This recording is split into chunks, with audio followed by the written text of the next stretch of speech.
Good evening, and thank you for joining us for Fourscore Speaker Series tonight with Dr. Mark Pohlad. My name is Phyllis Evans, and I'm the Senior Director of Development at the Lincoln Presidential Foundation. Our foundation is thrilled to now be leading and supporting efforts across the nation to share the story of Abraham Lincoln's life, legacy, and leadership. We hope that you will continue in your support of this mission as we continue moving forward with our commitment to the unfinished work of our time. For more information, please visit our new website at lincolnpresidential.org. Now, before we begin tonight's program, I'd like to remind you that we will entertain questions from our audience, so please type them in the Q&A box and we'll get to as many as possible. And now, please join me in welcoming our Foundation President and CEO, Erin Carlson-Mast. Erin? Thank you, Phyllis. Greetings, everyone, and thank you for joining us for today's Fourscore Speaker Series program. On behalf of the Foundation, I'm delighted to welcome Dr. Mark Pohlad for a visual tour of artwork across time and medium depicting Abraham Lincoln. Mark will guide us through the artworks, and together we'll discuss the impact of art on Lincoln's career and influence they have had on culture and memory. Dr. Mark B. Pohlad is Associate Professor of Art History at DePaul University in Chicago. There, he teaches American art, the history of photography, and classes on various Chicago topics. In 2017, he published a book on Ohio artist James R. Hopkins titled Faces of the Heartland. Professor Pohlad regularly contributes to the Journal of the Abraham Lincoln Association, Illinois Heritage, and Lincoln Lore on the visual culture of Abraham Lincoln. Indeed, he has lectured widely on Lincoln in art and in photography at conferences for C-SPAN and in dozens of lectures across Illinois as a Rhodes Scholar. He is currently at work on a book for Southern Illinois University Press on Chicago's relationship to Abraham Lincoln. Mark, wonderful to have you with us today. Welcome. Oh, thank you. I'm so honored. And I was talking with you a little earlier, Erin, about what a nice thing this is to talk about Lincoln in imagery on a dark, rainy Chicago evening like this. So I'm excited I always learn something when I look at these images through other lenses. And so I think I have some wonderful images that people would know, and then some unusual images that are a little bit less seen. So I'm excited. Well, I'm excited for it too, Mark, and I couldn't agree with you more. Being able to cozy up with a cup of tea or a cup of espresso while looking at artwork about Lincoln is a great way to spend the evening together. And I think that our audience will have questions that will undoubtedly cause both of us to see some of these images in new ways. To start us off tonight, will you please share with our audience how you came to the field of art and art history?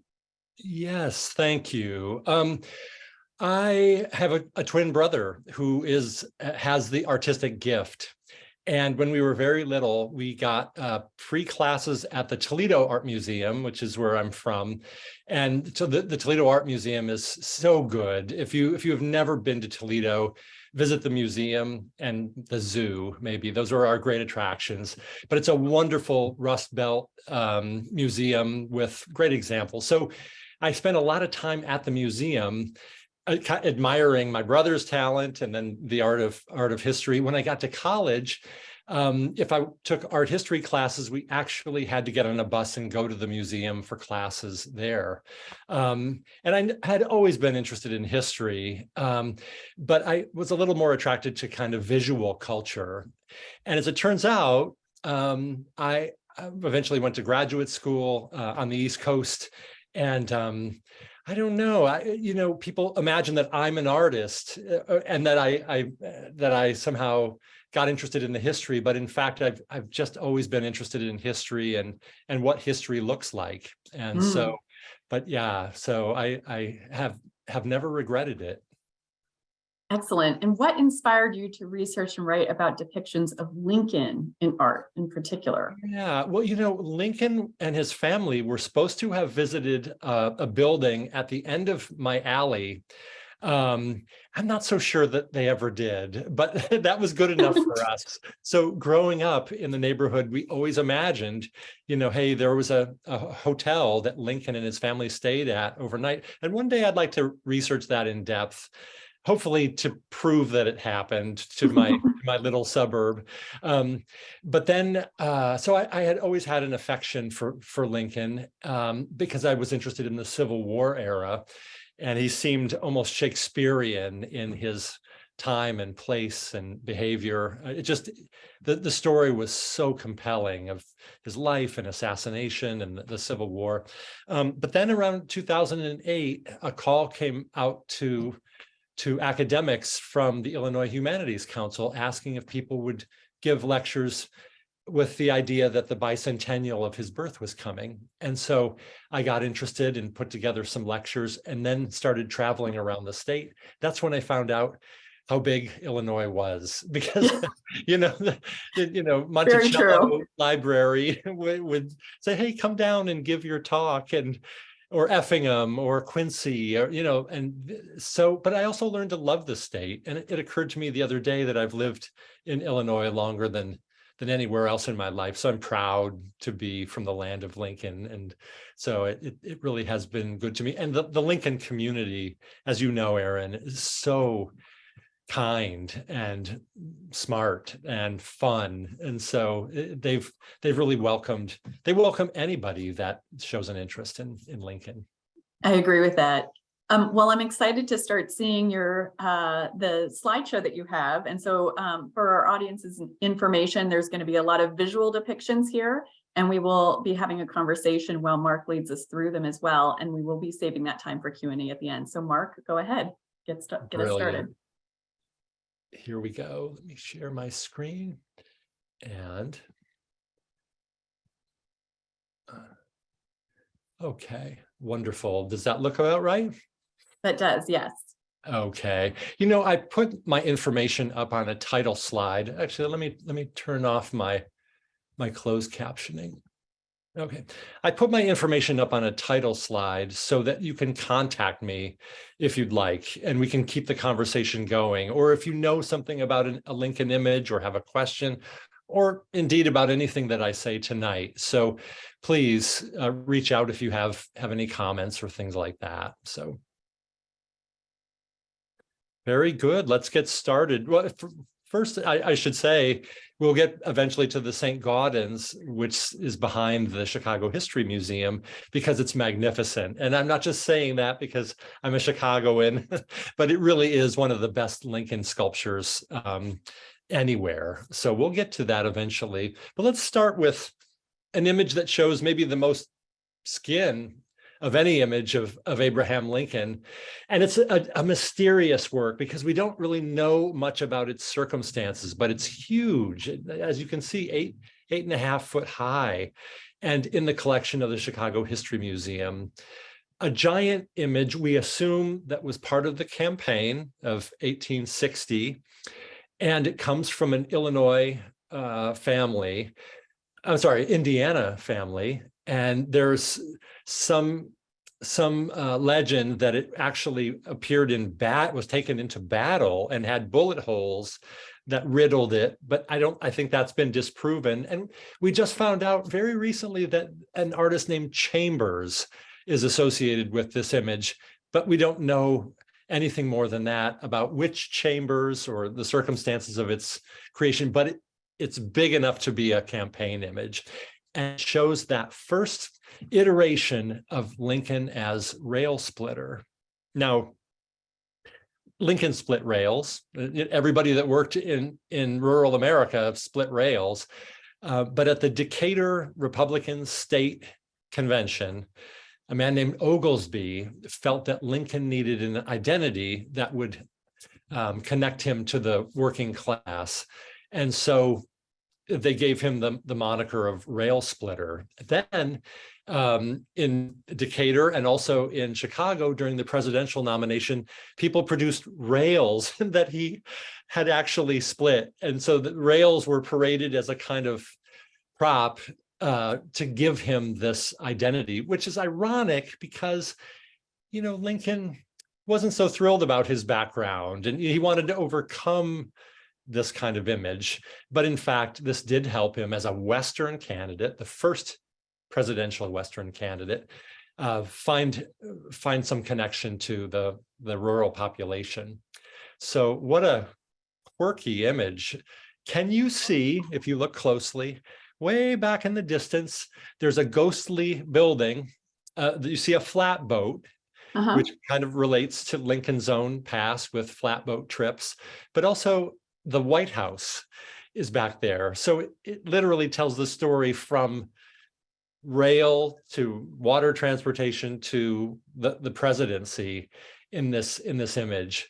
And so where would this be, right? This would have to be in Maryland, I guess, or something. But the point is, a giant Lincoln is swinging a maul, which is the big mallet.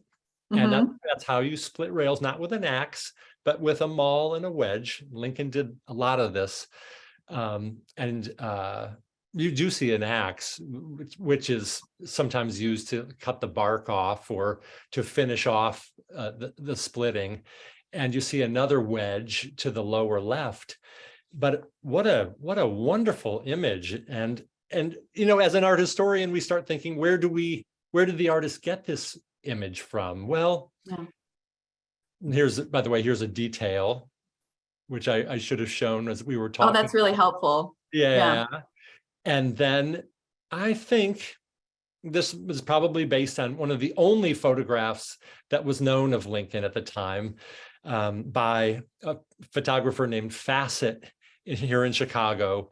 And once this was released, artists used it every chance they got in any way they could. And I should say right up at the top, until very late in this talk, we're not talking about artists who are expressing their emotion or, you know, saying something about the world. This is a business. You know, this is how to get images out. What are they based on? Put them in front of people for the good of publishers, engravers, news sellers, and then, of course, for the candidate himself. And that was really important. Lincoln knew how important that was. Got to get your face out there. Absolutely. Yeah. And you know what, that's really modern of him. You know, it's like, how did he know that? I mean, he's born before photography. He's born well before photography. In fact, we have no photographs of him until he's 37.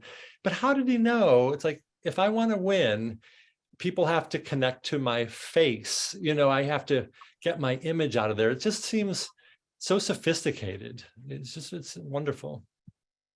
All right. Well, and how much of that, Mark, might be based on his own experience of how he was getting to know candidates even before he himself was in politics? Do we know if he was influenced in part by what influenced him? Interesting. You know, that would mean, you know, he saw images of like Henry Clay or his heroes, and they existed. And you know, he must have seen plenty. He's spending his time in law courts and federal buildings and state houses. That's where the sculptures and paintings are of political heroes, Washington. And so, yeah, he must have absorbed those lessons. That's a really good point, Aaron. He didn't see photographs maybe, but he saw lots of imagery. Nice. All right, we turn now to a Chicago sculptor, Leonard Volk, who was decidedly for Stephen Douglas, Lincoln's political nemesis. In fact, Leonard Volk was married to a cousin of Stephen Douglas and named his son Stephen A. Douglas Volk. And so Volk is the perfect example of an artist who knows a good thing when he sees one, or he, you know, strikes the iron when it's hot, or whatever the metaphor. But he saw Lincoln as a rising figure. And so for sculptors, they need likenesses from which to make other works. And so he made Lincoln promise to visit him in his Chicago studio, which was right down in the Loop, for a sitting for a life cast of his face and his hands, but particularly his face.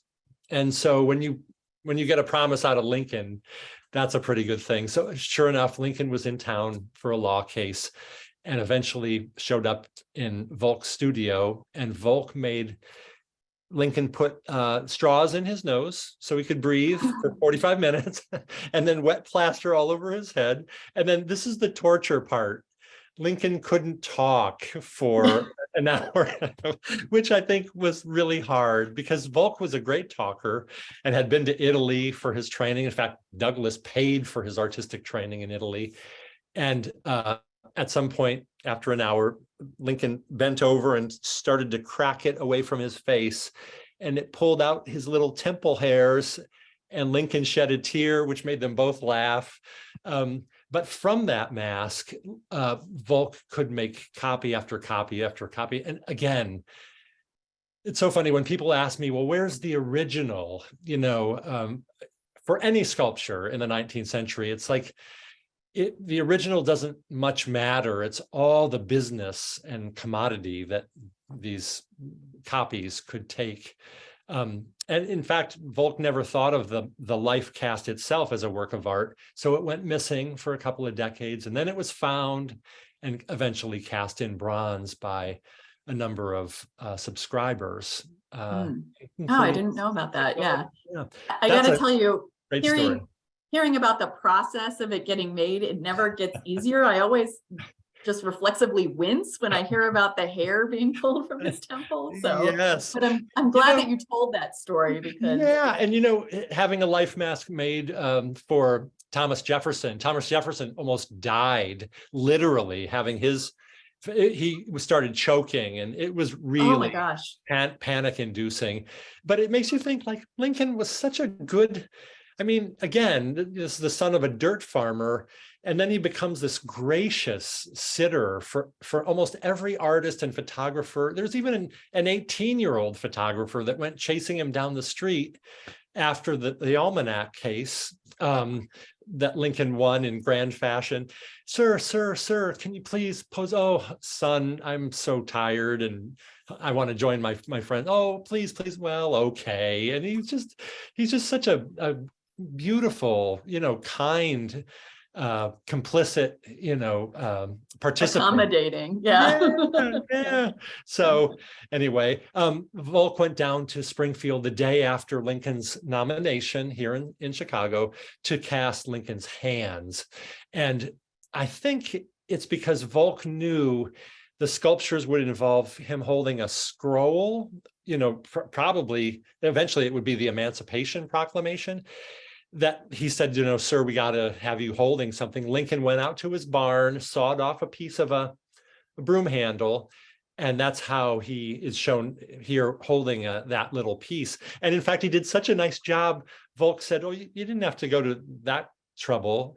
And Lincoln said, well, I thought I would like to make it nice.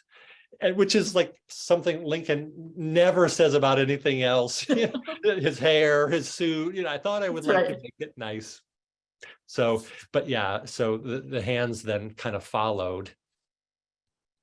Well, here's an example of Volk in a fully realized marble bust based on the life mask. And we got to stop here and say, because of the life mask, because of photographs of Lincoln, he's not the first president to be photographed, but certainly the most extensively photographed president up to his time.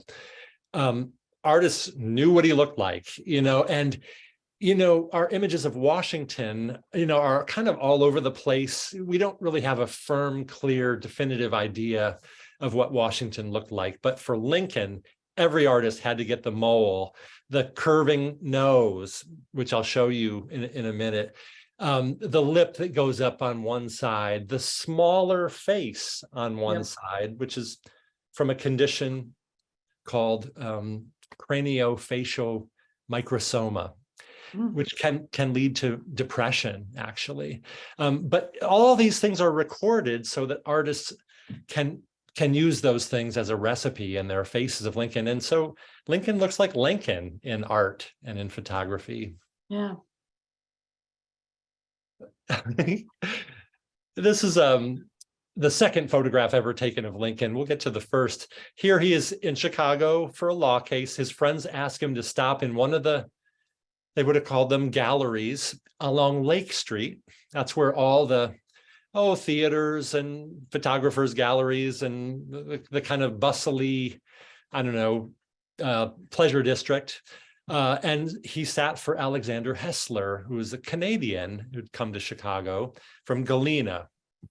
And there's a story about this one that just before Hessler snapped the picture, which is kind of not accurate because there's no snapping a picture at this That's point. right. So that Lincoln reached up and mussed up his hair and said, the boys in Sangamon County wouldn't recognize me if my hair were messed up. But we also know he just got back from the barber, which might have meant he got his hair washed and he can't do anything with it.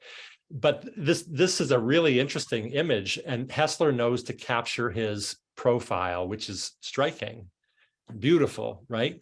But ironically, this is the one that gets made into a print. So at the wigwam, when the prints are raining down on people in attendance, it's this one based on the Hessler photograph that we just saw. So he ends up looking like, I kind of think he's like a young Tom Cruise, or I don't know, an Italian rebel or something, just really moppy and interesting. But yeah, they couldn't publish a photograph for another 25 years. So you had to have somebody draw a picture of the photograph and then give that to a printmaker, and they would make a woodcut from the drawing.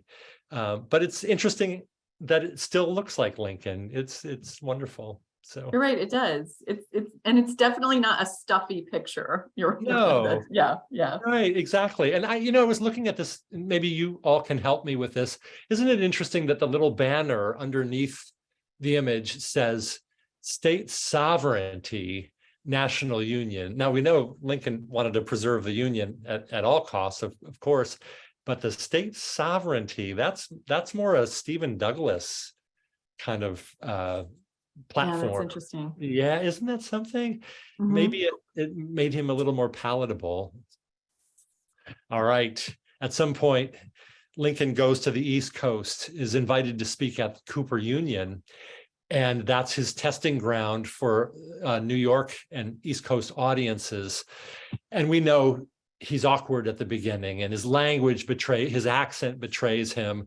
But as always happened, as grotesque as he seemed to be at first, that disappeared when he started talking, and the points he made, the clarity, the sincerity of his arguments. But at that time, he stopped to have his photograph made by Matthew Brady. And incidentally, for all you would-be Lincoln scholars, Matthew has one T. It's the most common misspelling in all of Civil War. True. And good-natured editors always try to correct it by adding a T, but it really was one T. And poor Brady was almost legally blind, ironically, but still was a great photographer, hired great photographers. And you may know that they produced this image right above Brady, you see, but in almost every photograph we have of Lincoln, every photograph, there's that immobilizer behind his head. Even in seated portraits, if they can manage it, there's the little thing, and it's not a torture device. It's meant to help focus, so that if you're sitting back against it, the photographer knows that you're in focus, etc. And it's a reminder to hold still. So, but that's what it looked like. That makes a lot of sense. I'm sorry, Erin. I said that makes a lot of sense. I mean, I've heard different explanations for why that device was used, but that was the most comprehensive. So thank you for that, Mark. Yeah, you're right. And if you ever see one in an antique mall, people tend to think that they're doctors' instruments or dentists because they look like medical equipment, but they really are for photographers. Now, don't you love how the image that was produced for that sitting, and apparently at one point Brady got very close to Lincoln and said, "Sir, I just want to fix your collar." And so their faces are right up against each other, and Lincoln says, "Oh, you want to shorten my neck a little bit, I see." And they both started giggling. But it's such an intimate moment between the man that Lincoln would later say, Brady, and the Cooper Union speech put me in the White House. But yeah, Brady was a brilliant photographer, and then retouched the photograph on the left to make him look handsomer, take some of the wrinkles out of his Western ruddy face. Yeah.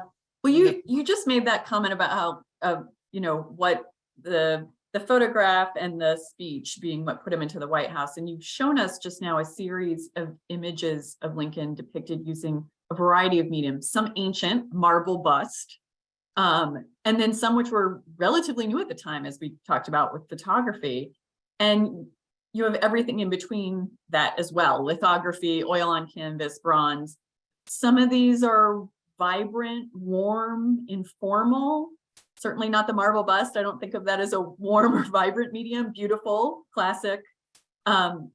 These art forms also have different audiences, different reach. You know, the marble bust can't be seen by as many people.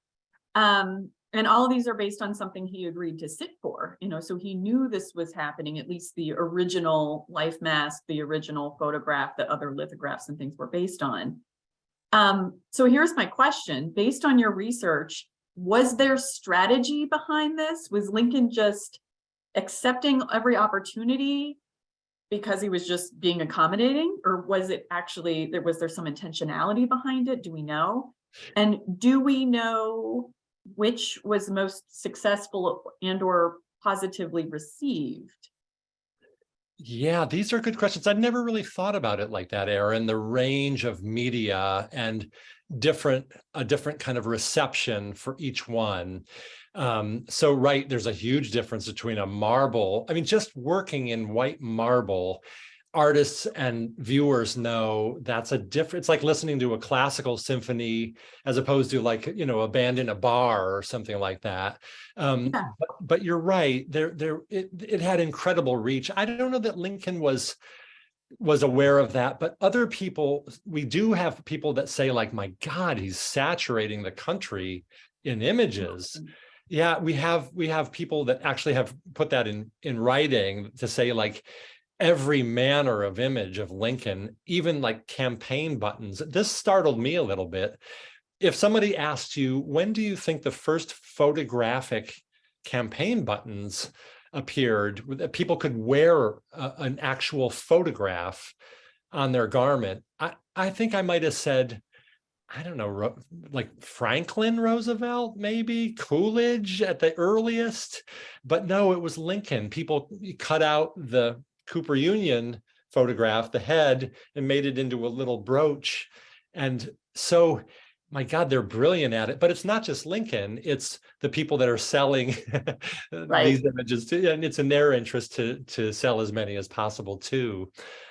Erin, do you mind, let me just, now that you've got me thinking about these little tiny photographs called carte de visite, they're about the size of a phone, smaller maybe a little bit, and people collected these in albums. And in fact, Lincoln's family in the White House had 2 big photographic albums. And somebody coined the word album mania, where you just collect photographs of everybody you knew, maybe Tom Thumb, maybe the Siamese twins, your minister, actors that you loved. And Lincoln's albums had all kinds of images, including, and this one is always striking, a CDV, carte de visite, of his own assassin. So Lincoln had an actual photograph of John Wilkes Booth in his family album long before he was killed by that person. So photography, we can't underestimate how, I mean, you know, you think like, oh, we're the most photographic generation because we can make so many. But in fact, the 19th century America just went crazy for photographs. Yeah. So yeah, it's amazing. And then there were images of photograph made from those photographs. And I have to tell you, as an art historian of Lincoln imagery, you get in the habit of, when you see a print or a painting or a sculpture, you automatically think, okay, which photograph is that one based on? And I'll bet you now, all of you watching, if you saw this print in an antique shop or at a museum, you would know, oh, that's the Matthew Brady Cooper Union photograph. The artist has just reproduced it from that as a model. Yeah, it's so interesting. The one on the left is a daguerreotype, which means it's unique. There's only one of a daguerreotype that you can't. There's no negative to make multiple copies. That's from 1847. Is that right? 47. Lincoln is in his late 30s. He's going to be going to Washington as a one-term congressman. He's got a pretty nice house on Jackson and 8th in Springfield, well-known lawyer, well-liked, has a great professional future in front of him. We didn't even know about this photograph until Ida Tarbell in the 19-teens, maybe a little earlier, discovered it. And it made us rethink Lincoln altogether because he's so put together. It's like, that is not the image, the kind of bumbling, ungroomed. I mean, he's a beautiful man, professional. And maybe that's Mary's influence, or, he's just never quite as ugly and beastly and awkward as he said he was. But we've taken him at his word, haven't we? And even when he was with artists, they would show the painting or sculpture that they finished of him, and he would say, well, that's the critter himself, or there's the animal or something, or, you made me look better than I do. But it's like, wait a minute. Doris, always with that self-deprecation. Yeah, it was a tactic, wasn't it? Doris Kearns Goodwin once said definitively, he was handsome, and it made us rethink, like, how did he use that? Like you say, Aaron, the self-deprecating stuff. But he did, and it was effective. He made everybody feel good by virtue of it. So the photograph in the center is Lincoln at the time of the debates with Douglas. And in fact, he's so tall, the photographer has had to put the immobilizer on a stool behind him. And you can see that. I can see that. And usually, sometimes it made his collar kind of do funny things if the photographer wasn't attentive. But so we'll watch for that. There's a couple of photographs where you can actually see the little rods on either side of his neck.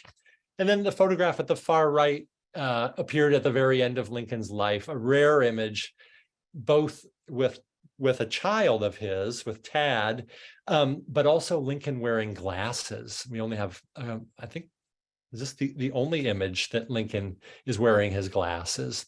And for a long time, people thought he was looking at a Bible with Tad, but in fact, it was just a book of photographs that was in the studio where he was photographed, and they're just leafing through it. In fact, Lincoln said, I would hate to think that it was a species of false advertising, that people would think that he was reading a Bible.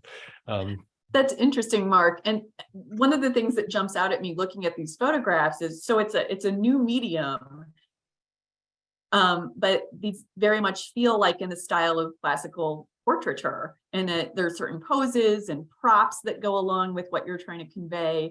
Can you talk a little bit about that? Is there something that is specifically trying to be conveyed here? I mean, you have the father figure, sort of the statesman pose and figure holding something. What else can you tell us about that? Well, any portrait you see from the beginning of time where a person has their hand on a book, that suggests the authority of education or learning, or at very, very least, literacy.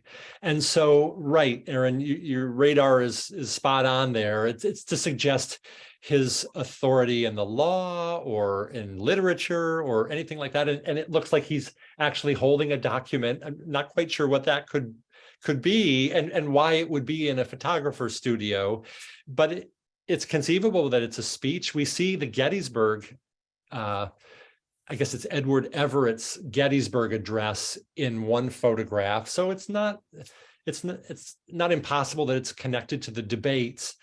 But right, all of these props, even the notion of a father showing a son an open book, is so warm. And in fact, that image got reproduced after his assassination. It was maybe the most popular image of Lincoln because we can all relate to the kindness and the kind of gentle didacticism of it. So yeah, no, you're absolutely right, Aaron. You got to see what's, even when it looks like there's nothing in the photograph, everything seems to have meaning. Like, I'll just say this Well and said. we'll move on. The Tad is wearing a little watch chain. And in fact, it's exactly like the one that Lincoln is wearing. It's the only jewelry Lincoln wore besides his wedding ring was a watch chain. And so even there's a kind of father-son echoing going on, which is really charming. Yeah, now we get into some political cartoons, and these were not published. This one was not published in a newspaper. It was a standalone print, which is interesting for how it might have been used and who saw it. But even the images that were critical of Lincoln, like this one, were produced in the North, ironically, because the North could do that. You know, Boston, Maryland, New York, places that were sometimes critical of Lincoln. The publishers knew they could publish things that were unflattering, and they would still sell. So this one, I have to say, is pretty damning. An image of Columbia, who represents America, and who has a shield, and her dress is a flag, asks Lincoln, "Mr. Lincoln, give me back my 500,000 sons." Can you imagine that many casualties in any American war? It's just staggering. And then Lincoln says, "Well, the fact is, by the way, that reminds me of a story." Like, I can't believe they knew that about Lincoln, even in his own moment, that he was, you know, kind of corny at times and tedious with his little homilies and his stories. But there he has his leg thrown over the back of a chair in the way that maybe somebody from the frontier, an uncouth person, might do. And then, but he has no real answer. And this one is a pretty tough image, and it's followed up. There's another image that relates to this in a strange way. This one did appear in the most well-read publication in America, Harper's Weekly. This is when Lincoln was running for president against former General George McClellan, who was Lincoln's first commander, who loved to drill and dig trenches and worry about uniforms. He didn't like to fight. And eventually Lincoln removed him. But now Lincoln uses the same language. This reminds me of a little joke. His own political opponent is a little joke, and he holds him in his hand, and there's McClellan with a shovel.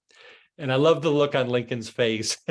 It's like the artist has nailed it. Kind of sly, a little bit angry, funny, you know, that sort of thing. Yeah. In the South, they had very little paper. They had a hard time getting ink. They didn't have artists. And so sometimes the images of Lincoln, you know, weren't the most effective. You know, if you're going to lampoon somebody, the image has to look like Lincoln. But everybody got the point, especially with the text. Here, Lincoln is a little boy playing with his generals, all of whom have been unsuccessful so far. But at this point in the war, the new general is General Joseph Hooker. And so the South is making fun of all these little toys that didn't work out. And now Lincoln has a new general that he's pinning his hopes on.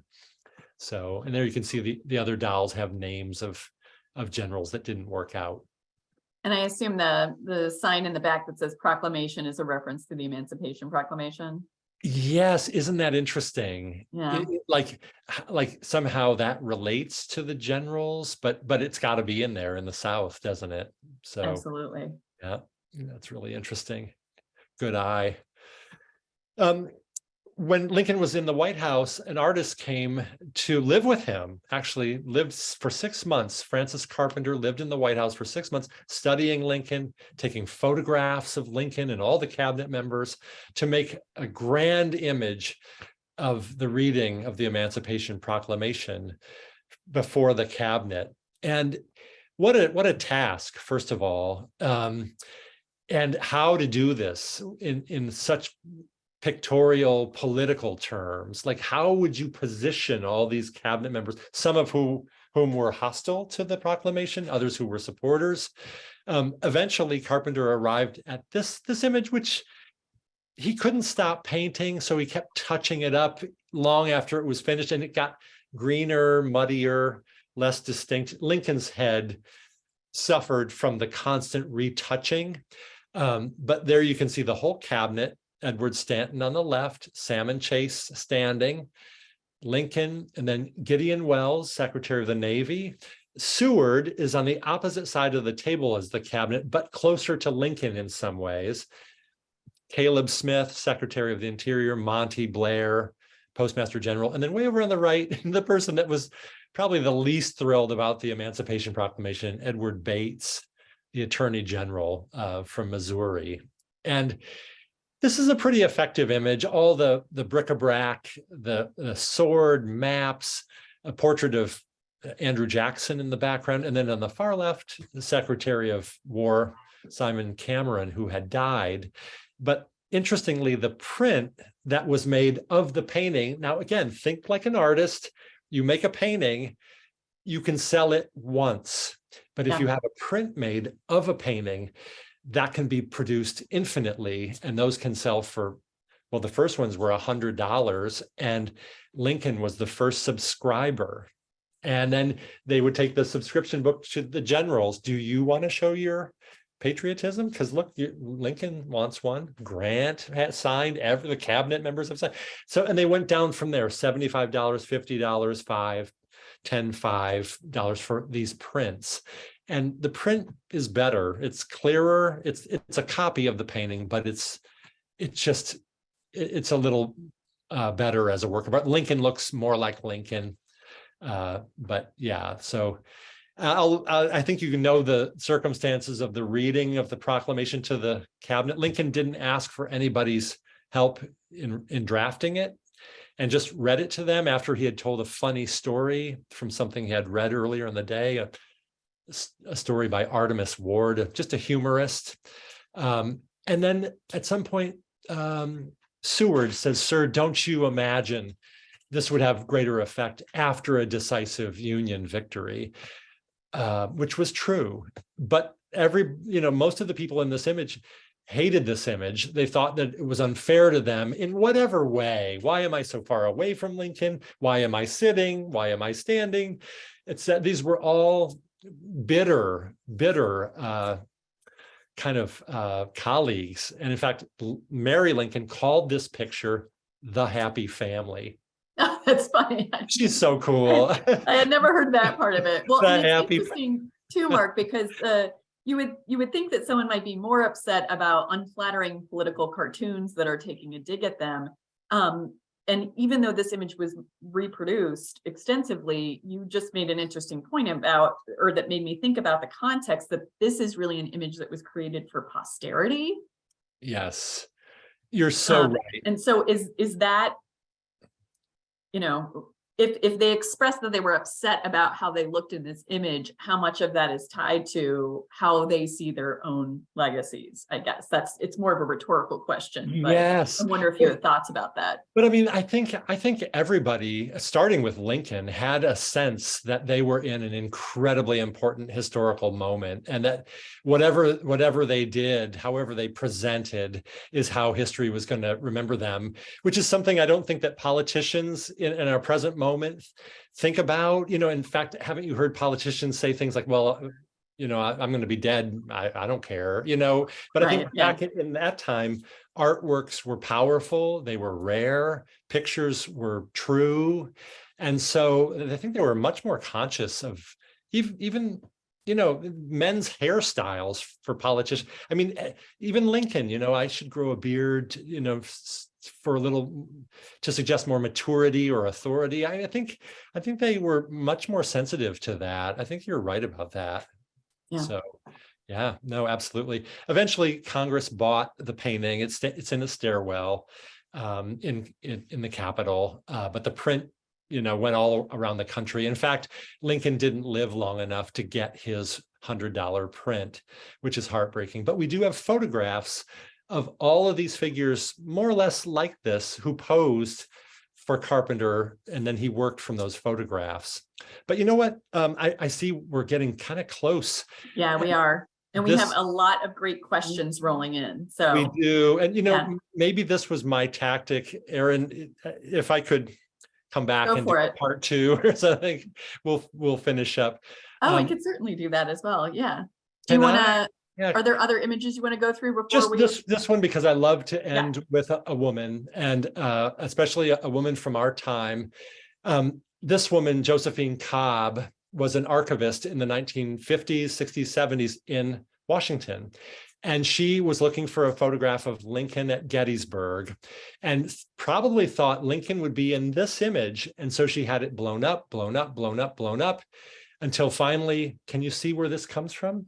Yeah. At the flag at left in the back, that's the speaker's rostrum. And sure enough, we see Lincoln in the center, about to stand up to give his talk or sitting down. We're not clear, but this was the work of Josephine Cobb, who helped every scholar, every Lincoln scholar in the 50s, 60s, 70s. She's a wonderful spirit, just a great Lincoln scholar. So love to end with her. Fantastic.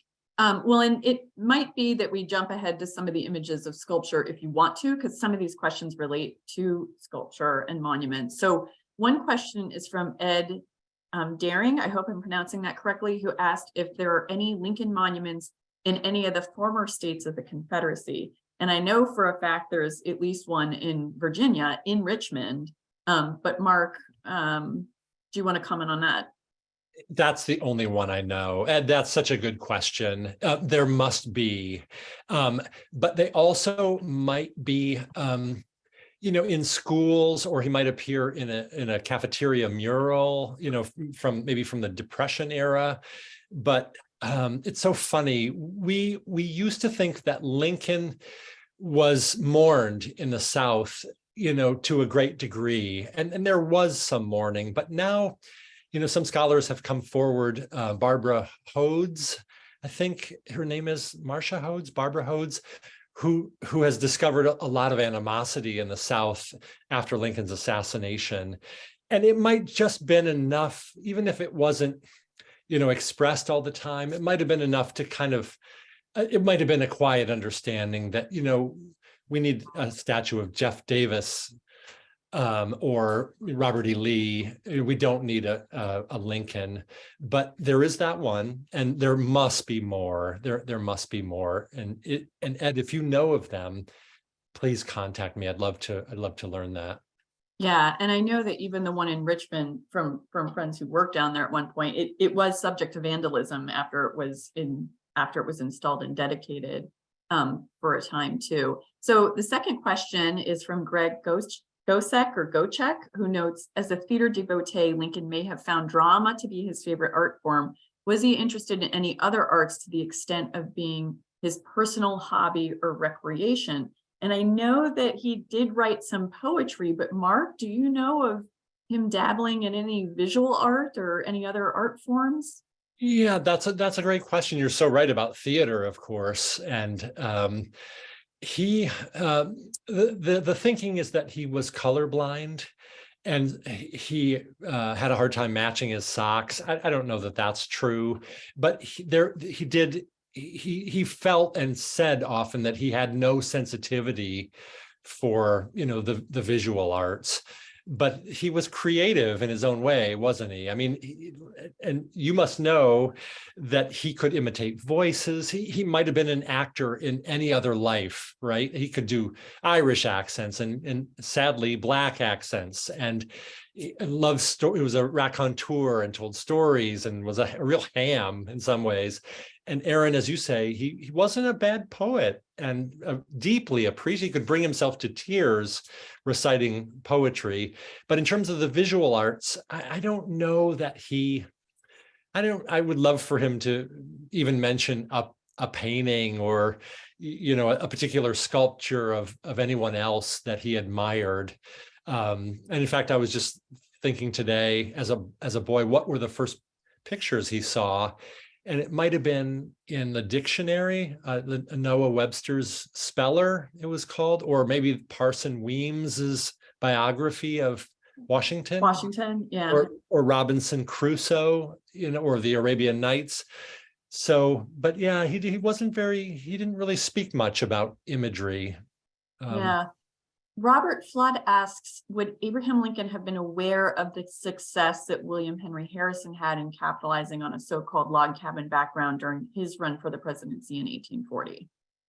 Ooh, I would imagine so. I would imagine so. Because when we think about imagery tied to candidates and presidents, it usually starts with the kind of blitz that Harrison mounted, or I should say his politicos mounted for him, the log cabin candidate and the Tippecanoe and Tyler too, and all of that. It's just, you're right. That's the first kind of constellation of political imagery we see in prints, in glassware, in all kinds of imagery. So tokens, I think you're absolutely right. Lincoln had to be aware of that. And I'm going to make a note of that. That's a great comment. Yeah. Melvin Cunningham wonders, will there ever be, and I guess another part of this question is, do you know of any that already exist? But Melvin asks, will there ever be an animated series about Abraham Lincoln? I don't know. I'm thinking about there's some, I tried to write a TED Talk, an animated TED Talk about Lincoln, which kind of petered out. They lost interest at some point, but that would have been animated. And I know Jan Jacoby, who writes young adult fiction, has written, I think, going on 3 novels about Lincoln's young life. That I could see that getting picked up by a smart animator. You know what, as long as you're talking about things to watch, have you all seen a movie called, I imagine you've seen the Spielberg film Lincoln from 2012. Have you seen Better Angels? That's a movie about Lincoln's boyhood in Indiana, and it's really stylish. It's in black and white and very visual and not terribly well known, but that came out in about 2015, 16, 17, something like that. Again, Better Angels. So I would recommend that to you if you haven't seen it.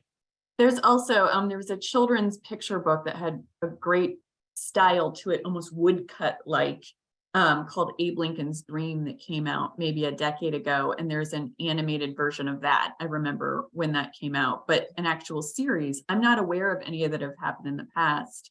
Nice. Yeah. And like you're saying, Mark, there are some books that would be good for that, or some that there may be one-offs, or of course, any fan of The Simpsons would know that Lincoln often shows up in Simpsons episodes.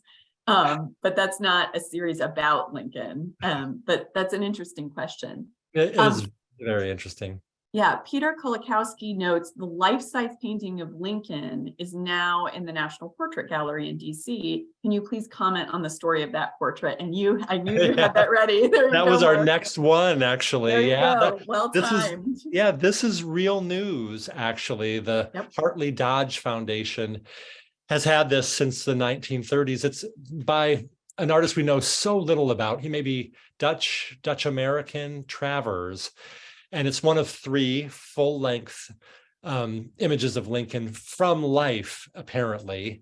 And it was shown with the Lansdowne portrait by Gilbert Stuart of Washington at the 1876 American Centennial celebration, and then kind of went missing after that. But right now it's at the National Portrait Gallery, and it'll be there for almost 5 years. So we have a real chance to see it. And this one's notable for some of the subjects in the background, the Constitution, that little statue, which I think is the Freedman by John Quincy Adams Ward, which is really cool. Some reference to the 13th Amendment is floating around in here. And then the globe is poised at Haiti, which I guess America was the first to recognize its sovereignty, or Lincoln was the first to recognize it. and then the Emanuel Leutze picture above him of Washington crossing the Delaware. So it's just a wonderful. And then to top it all off, his face is kind of sweet and relaxed and not quite so mask-like, because even Mary Lincoln, let me just show you, let's get to another photograph of Lincoln. Might have to be, even Mary Lincoln said that he had a photographer's face. When the camera would come out, his face would just go kind of slack. My dad was like this, and my children never met him. So in photographs, I have to say, like, Grandpa looks so, I don't know, kind of stern, but my dad was such a rubbery face. He was expressive, so expressive, like me times 10. So to see a photograph of Lincoln with that face, nobody saw him with that face, Interesting. Yeah, isn't that, we still don't have the man when we have the face, which is interesting. Let me just go to the very last image. Oh, we're so going to have you back, Mark. I see you didn't get to Pippin or any of, yeah. You know what, this is so silly, but I couldn't resist it. This is not how Lincoln saw himself in the mirror. Have you seen this, all of you? This is what Lincoln saw when he looked at himself. So the mole on the other side, the nose curving the other way. Isn't that interesting? He had a completely different experience of his face. The one shoulder higher. In fact, his son Willie, would imitate his father and stand like that. Isn't it so sweet? We love this face. The wandering eye, the left eye that photographers would sometimes say, "Sir, raise your eyebrow," to kind of mask that a little bit. So yeah. Well, and I saw you just went through some 1930s images that we'll talk about hopefully another time, but question number 6 comes from Marquis Berry, who asks, he says, the 1960s witnessed a rise in public cynicism of our leaders. How do contemporary artists create the Lincoln image today? Yeah, there are contemporary photographers that have taken up Lincoln, and in fact, a real recent project was by, let's see, his name is Graham Peck at University of Illinois Springfield. Yep. Yeah. That's right. ISU Springfield. That's right. I thought he was at UIS, but you're absolutely right. And it's called, I think, something like the Lincoln Project, where he actually asked contemporary artists to make images of Lincoln. And my God, they're so imaginative. So I would say they use interesting media. They use collage and ceramics and performance art. And they also, I don't know, they would never do anything quite as grand or as conventional. I think it's on them to do something a little bit new and a little bit more media savvy. And so, but you're right, there was a period where it was kind of unthinkable to do images of traditional American heroes. And the same for, nobody would do a Washington unless it was in a critical way or kind of sardonic. But yeah, that's a great point. And that's interesting, since you showed that during his own time, there's that incredible mix of images that are being done in a very critical way. And the intention was critical or propaganda opposing Lincoln. And then there's then also that mix of, the propaganda that's trying to cast him in a certain light as well. Yes. Thank you all so much for your questions this evening. Sorry we weren't able to get to all of them, but you had wonderful questions. Mark, thank you so much. Before I turn it back over to Phyllis, you do have a new book that you're working on. Do you have any updates for us on when your new book will be out on Lincoln in Chicago? Thank you. I have to deliver a draft in June of 24, but I hope to beat that deadline and get it out as quickly as I can, because as you know, and maybe everybody knows, the Lincoln sculptures have been under scrutiny, and they're very relevant right now. So yeah, thank you. Absolutely. There's so much to say. We look forward to hearing what you have to say about that. So Phyllis, back to you. All right. Thank you, Mark, so much for joining us tonight and taking us through this visual slideshow. And it's been a great evening, and we look forward to part 2 for sure. Next up, we hope everyone will join us on Tuesday, March 21st. Author Candace Shy Hooper will be with us to discuss her book, Delivered Under Fire, Absalom Markland and Freedom's Mail. Her book tells the story of the resourceful and courageous Kentuckian who created the military mail service during the Civil War that delivered millions of priceless letters for soldiers and their families and bolstered morale throughout the North. Markland was also a childhood friend of Ulysses S. Grant and served with him throughout the war and during Grant's presidency, so that should be a great program. To register for the upcoming events or just to stay in touch with everything happening at the foundation, please visit us on our website at lincolnpresidential.org. Finally, as you close out tonight's webinar, you will see a short survey. Please take a moment to complete the survey, as this helps us improve our offerings to you and lets us know what you'd like to see in the future. As always, thank you to each of you for joining us this evening, and we look forward to seeing you all in March. Good night.